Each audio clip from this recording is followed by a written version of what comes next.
அன்பான நண்பர்களே, இன்று நாம் ஒரு அழகான கதையை பார்க்க போகிறோம். இது செல்வியின் கதை. செல்வி ஒரு சாதாரண கிராம பெண்.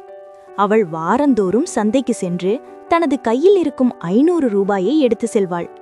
அந்த பணத்தில் வீட்டுக்கு தேவையான பொருட்களை வாங்கி வருவாள். ஆனால் செல்வியின் குணம் கொஞ்சம் வித்தியாசமானது. அவள் எப்போதும் பேரம் பேசாமல் வியாபாரிகளிடம் நம்பிக்கையுடன் பொருட்களை வாங்குவாள். அவர்கள் சொல்லும் விலைதான் சரி என்று நினைப்பாள். இப்படி ஒவ்வொரு வாரமும் 500 ரூபாய் செலவழிந்து போகும். ஆனால் செல்வியின் இந்த குணம் அவளுக்கு ஒரு பெரிய பாடத்தை தரப்போகிறது. கதை தொடர்கிறது. செல்வியின் வாழ்க்கை எளிமையானது. அவளுடைய கணவர் ஒரு விவசாயி. குடும்பம் சிறியது. வாரந்தோறும் சந்தைக்கு செல்வது அவளுக்கு ஒரு சந்தோஷமான வழக்கம். ஆனால் ஒரு நாள் அவள் தனது பணத்தை எண்ணி பார்க்கிறாள். இந்த 500 ரூபாயில் எவ்வளவு பொருட்கள் வாங்கலாம்?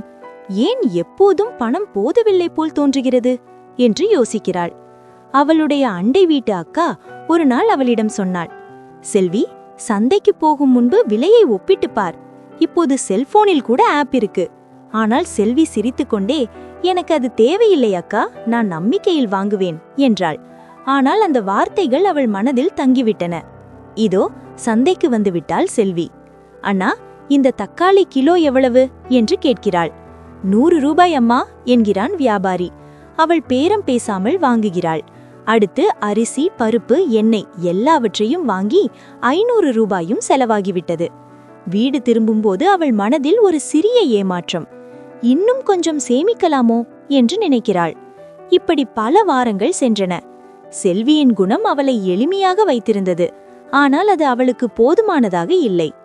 ஒரு நாள் மழை பெய்யும் இரவில் செல்வி தனியாக உட்கார்ந்திருந்தாள். அவள் செல்போன் எடுத்து முதல் முறையாக ஒரு ஆன்லைன் ஷாப்பிங் ஆப்பை திறந்தாள். இந்த தக்காளி இங்கே 80 ரூபாய்தான், சந்தையில் 100 ரூபாய் கொடுத்தேனே என்று அதிர்ச்சி அடைந்தாள். பிறகு அரிசி, பருப்பு எல்லா பொருட்களின் விலையையும் ஒப்பிட்டு பார்த்தாள். ஓஹோ, இப்படி ஒரு வித்தியாசமா? சந்தையில் வியாபாரிகள் ஏன் அதிகம் சொல்கிறார்கள் என்று யோசித்தாள். அந்த ஒரு முறை வீட்டில் விலை ஒப்பிட்டு பார்த்தது அவளுக்கு ஒரு புதிய உலகத்தை திறந்தது. இனி சந்தைக்கு செல்லும்போது அவள் தயாராக இருப்பாள். இப்போது செல்வி மாறிவிட்டாள். சந்தைக்கு 500 ரூபாயுடன் சென்றாள்.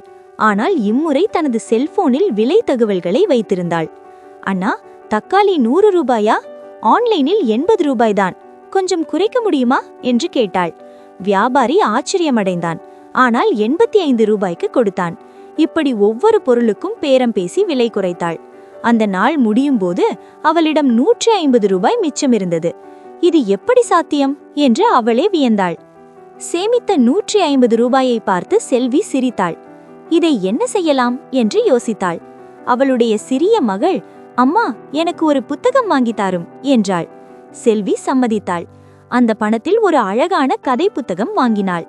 இது அவளுக்கு ஒரு பெரிய மகிழ்ச்சி. விலை ஒப்பிட்டு பார்த்ததின் பயன் இப்போது தெரிகிறது. அது வெறும் பண சேமிப்பு மட்டுமல்ல, குடும்பத்துக்கு சிறிய சந்தோஷங்களை தருகிறது. செல்வியின் மாற்றம் கிராமத்தில் பரவத் தொடங்கியது. அவள் அண்டை வீட்டுக்காரர்களிடம் தனது கதையை சொன்னாள். நான் ஒரு முறை வீட்டில் விலை ஒப்பிட்டு பார்த்தேன், அதனால் சேமித்தேன். நீங்களும் முயற்சி செய்யுங்கள் என்றாள். பலரும் ஆர்வமடைந்தனர். இப்போது கிராமத்தில் பல பெண்கள் செல்போனில் விலை தேடத் தொடங்கினர். செல்வியின் குணம் இப்போது ஸ்மார்ட்டானது. அவள் இன்னும் கருணையுடன் இருந்தாள், ஆனால் புத்திசாலித்தனத்துடன். நாட்கள் செல்ல செல்ல செல்வி ஒவ்வொரு வாரமும் சேமிக்கத் தொடங்கினாள்.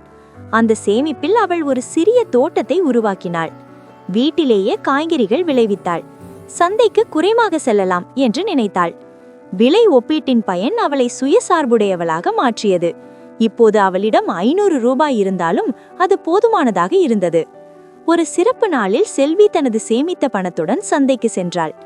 இம்முறை அவள் ஒரு சிறிய ரேடியோ வாங்கினாள். இது என் குடும்பத்துக்கு இசை கொண்டு வரும் என்று மகிழ்ந்தாள். வியாபாரி ஆச்சரியமடைந்தான். அம்மா, நீங்கள் இப்போது நன்றாக பேரம் பேசுகிறீர்கள் என்றாள். செல்வி சிரித்தாள். அந்த ஒரு முறை வீட்டில் விலை ஒப்பிட்டு பார்த்தது அவளுக்கு வாழ்க்கையில் பெரிய மாற்றத்தை தந்தது. இப்போது செல்வி கிராமத்தின் உதாரணம். அவள் சொல்கிறாள், நம்பிக்கை முக்கியம், ஆனால் அறிவும் முக்கியம். விலை ஒப்பிட்டு பாருங்கள், சேமியுங்கள். அவளுடைய குணம் இப்போது பலரை ஊக்குவிக்கிறது.